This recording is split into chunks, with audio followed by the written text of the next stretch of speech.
शुक्ला और स्वागत करती हूँ रीला के शंकर को छोड़ी लेंगे वो चढ़ावा देती होगा। सही इनका जब पायरा कुछ छोड़ ले जब तक चढ़ा हुआ काम गाना वाला है। तो एक नाच गीत सुनाने जा रहे हैं, कैसे लगेगा कमेंट बॉक्स में जाना बताइएगा। कच्ची निदिया में जगैला दिल दुखाइला बालमा, कच्ची निदिया में जगैला दिल दुखाइला बालमा, दिल दुखाइला बालमा, दिल दुखाइला बाजना, दिल दुखाइला बालमा, दिल दुखाइला साजना, कच्ची निदिया में जगैला दिल दुखाइला बालमा, कच्ची निदिया में जगैला दिल दुखाइला बालमा।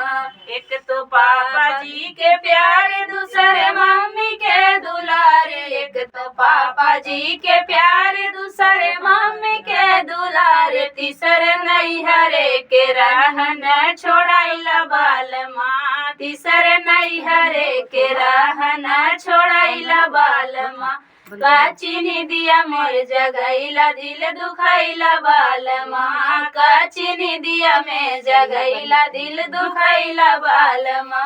एक तो चाचा के प्यारे, दूसरे चाची के दुलारे, एक तो चाचा के प्यारे, दूसरे चाची के दुलारे, तीसरे नैहरे के रहना न छोड़ाइला बालमा, तीसरे नैहरे के रहना छोड़ाइला बालमा, कच्ची निदिया में जगैला दिल दुखाइला बालमा, कच्ची निदिया में जगैला दिल दुखाइला बालमा।